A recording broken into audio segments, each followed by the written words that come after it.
அதான் கேட்டாங்க, ஹீரோயின் இல்லையான்னு கேட்டாங்க. அந்த படத்திலே அந்த மாதிரி பண்ணிவிட்டாங்க, என்ன பண்றது,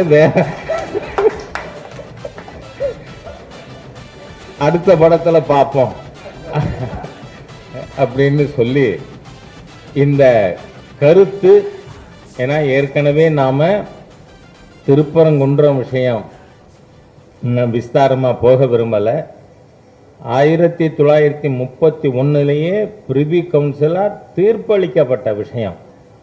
அதை விவாதத்துக்கு யார் கொண்டு வந்தாலும் சட்ட விரோதமானது, நம்முடைய கலாச்சாரத்திற்கு பண்பாட்டிற்கு விரோதமானது. அந்த பிரிட்டிஷ் ஆட்சி இருக்கிறத இறுதி கோர்ட் என்ன, பிரிவி கவுன்சில்.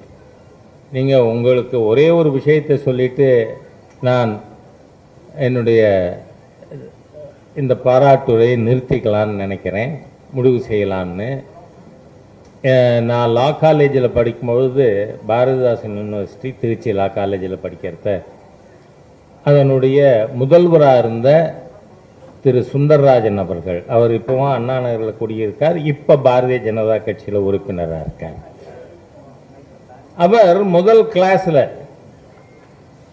அந்த ஆண்டு மாணவர்களுக்கு சட்டத்தை பற்றிய அறிமுகம் செய்யும் விதமாக அவரோட ஃபர்ஸ்ட் அவர் அதில் அவர் சொன்னார், எதுக்கு நாம் சுப்ரீம் கோர்ட் தீர்ப்பு இறுதியானதுன்னு ஏன் சொல்றோம்? Not because justice is done. இது என்னுடைய சட்ட கல்லூரி முதல்வர் அவர்கள் சொன்னது.